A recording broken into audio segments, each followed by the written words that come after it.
My name is Larry Franks. We own a corporation and an LLC, which is comprised of 3 restaurants and a food service business.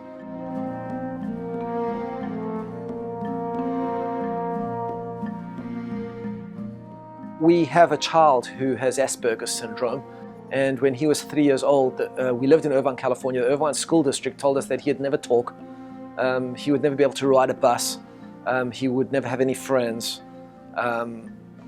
And that was their first mistake. You never tell a Jewish mother that their child can't do something. At that point, they send you this very well-meaning social worker from the county's office, and she comes to make an in-home visit and to prepare me for what we're going to experience in this whole journey. You must prepare yourself for the fact that, your son may never speak, and there's an 85% chance that he's mentally retarded in some capacity, and he will never look you in the eye and never develop real meaningful friendships or relationships with another human being.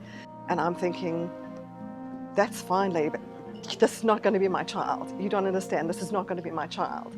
So at that point we called in a good friend of ours who was a psychologist, and we had a family meeting, and he told us what we were facing, but also encouraged us to find help and support, which we did.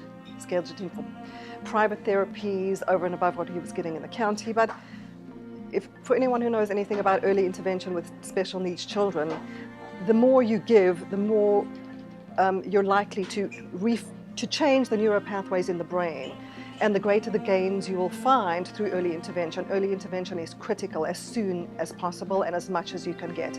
We had really 2 choices. We could either move to Los Angeles or Baltimore, because Baltimore we wanted to go somewhere where we had some friends or some family. We needed some structure in our lives. So I have a very close friend that I'd been friends with since I was 13 who lives in Baltimore. And I found Kennedy Krieger, and it was one phone call to my friends who lived here. I'm like, we got to come to Baltimore. I need to save my son, and I got to find the best team. So we moved to Baltimore. We had done our research. There's Kennedy Krieger and Johns Hopkins, and there was a lot of infrastructure, and the school district here seemed to be able to offer Jeremy some services that we didn't feel we could be fine in California. So we ended up in the Park Heights area because we were Orthodox Jews, and this is where all the Orthodox in Baltimore live, inside of this 2 or 3 mile radius. So that's how we ended up here. I think that our strengths and weaknesses have really evolved. In the beginning, Larry was really the one with the food and restaurant and food business experience. And I really did not have an accounting or finance background. I was coming really from a much more, in college it was a creative track. I'm a theatre major, I am a teaching major. I was never involved in this kind of stuff before. And then fell into communications and marketing. I have an English degree. So it was always the creative side of things. I really never was involved in business, and Larry was totally immersed in business and structure and schedules and systems. And so I had to learn that from him.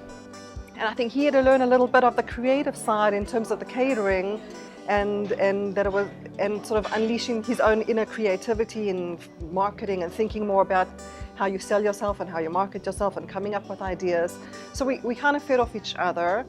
I'm not exactly sure at what point that all changed, but we always, even now, though we've kind of changed roles in that he's now involved primarily with the food, and I'm now doing the business sides of things, which is a change in roles. Somehow we never did the same thing at the same time. It was always a divide and conquer situation, and we always tried to play to our strengths at whatever point we were focusing on various things. But I give him the credit because I know he's never heard me say it, but it's just something that I know about myself and realize about myself, that I've become just much more about the results and less about the process, and about, I'm results driven and performance-based driven in order to accomplish those results.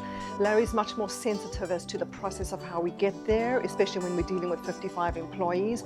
I'm less sensitive and tolerant of it because I'm so focused on creating the process and worrying about the results. And so I realized that about myself.